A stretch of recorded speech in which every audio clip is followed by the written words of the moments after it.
So in case of rope, one end is fixed at a wall. In the first end, when we move up and down, there is propagate transverse fields to the rope. The vibrations in a rope confined to a single plane. It moves up and down only. There is no vertical direction. Similar phenomena is observed when an ordinary light is passing through the tourmaline crystal. So, for example, this is the tourmaline crystal. And this is the wave of propagation. Light, this is an ordinary light. In ordinary light, vibrations are confined in all directions. So this is the vibrations confined to the parallel to the board. This dot represents the vibrations confined to the normal or vertical to the board. This is called ordinary light. When the ordinary light is passing through the tourmaline crystal, the emerging light having vibrations confined to only one plane, that is parallel to the board. So, in this emerging rays which is coming from the tourmaline crystal, the rays confined to a single plane. This phenomena is called polarization. So, this light is called polarized light. Actually, there is three types of lights. We have polarized light we observe. One is plain polarized light. Second one is circularly polarized light. Third one is elliptically polarized light. These vibrations confined to a plane, such polarized light is called plain polarized light. In some of the cases, these vibrations are confined to a plane, but it is confined to a circular shape. Such light is called circularly polarized light. And these vibrations are confined to a elliptical shape. Such light is called elliptically polarized light. These polarized light have a number of applications. For example, in rural area, our area, there is farmers. The sugar cane is sent to the sugar factory. Am I right? But all the farmers does not get same amount for 1 ton of sugar cane. Why? Some of the sugar cane give more sugar and some of the sugar cane may not give more sugar.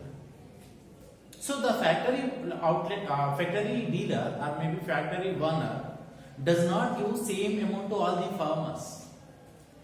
He will test that sugar cane juice by using the polarized light. There is one instrument that is called polarimeter. We will discuss later. Now, how can we produce this polarized light? That is our aim. There is different methods we have to produce polarized light. The first method is polarization by reflection. We know reflection of light, number of times we discussed. And second one, polarization by refraction. This is also old concept of light. And third concept, polarization by double refraction. Actually, this is the new concept. Actually, up to degree you didn't listen. That is double refraction.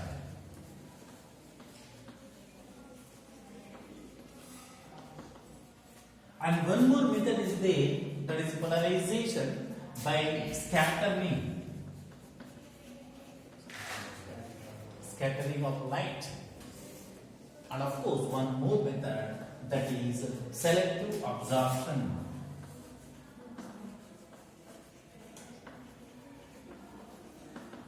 Even though those two, last two, that is scattering and selective absorption, are not important, but by reflection, refraction, and double reflection have much importance.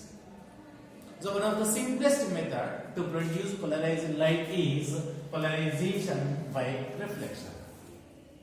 Polarization by reflection. So now we will discuss about how can we produce polarized light by reflection method. In 1808, One of the scientists is called Malus. Malus discovered that when ordinary light is incident on the transparent media, maybe glass, maybe water, when light is incident on the ordinary light is incident on the transparent light with some incident angle, we know partially reflected and partially refracted. Any transparent media. This is an ordinary light so that it contains vibrations in all directions.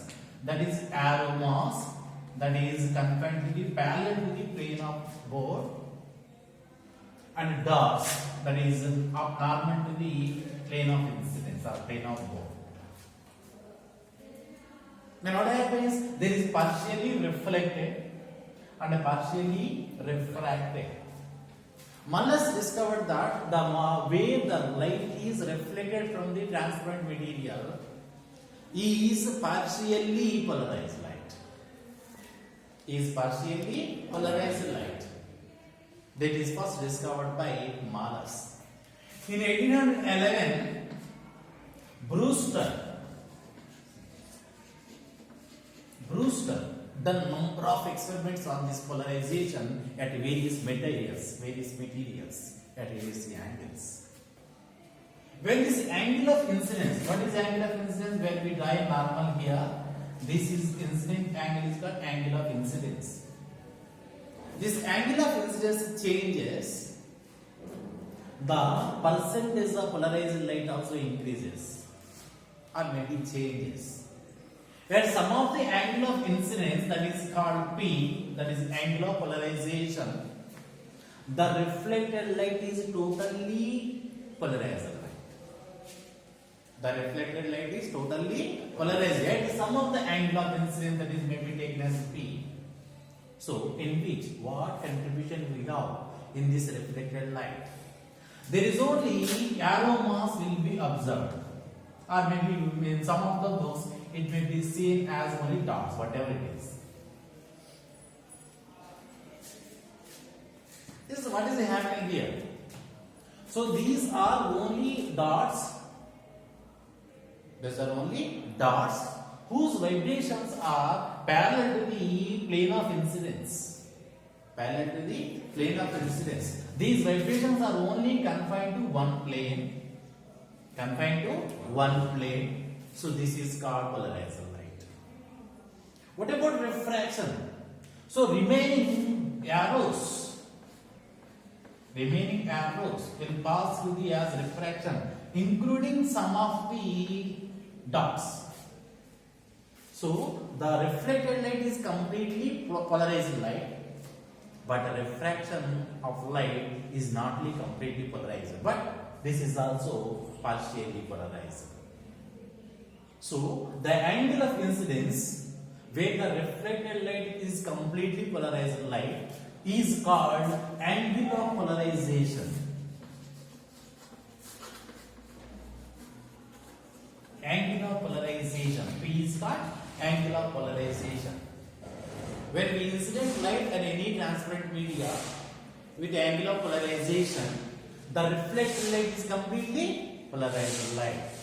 In case of glass and air surface, this angle of polarization is 57 degrees. For example, this is the glass slab and this is the air. When this when it is passed, the light is passing through the air and incident on the glass slab at angle of 57 degrees. The reflected light is totally polarized light. That is the simplest method to get the polarized light by using the principle of reflection.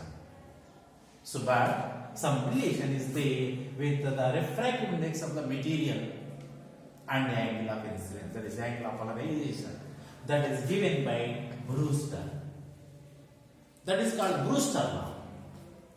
What is this Brewster law? The tangent of the angle of polarization, that is nothing but tan P. Tangent of the angle of polarization is equal to refractive index of the transparent medium. In case of glass, this mu is the refractive index of the glass. So mu is equal to tan P. This relation is called Brewster law. After done number of experiments on these materials, and also saying that Brewster saying that the angle between reflected ray and the refracted ray is 90 degrees. And Brewster said that the angle between reflected ray and refracted ray is 90 degrees. How can we do this? So there is small proof we have to observe this angle between reflected ray and refracted ray. According to this Brewster law, we know mu is equal to tan P. But we know tan P is equal to sin P by cos P. That is one relation. But we know Snell's law. Snell's law, that is also represents the refractive index of the material. Yeah, that is the refractive index mu is equal to sin I by sin R.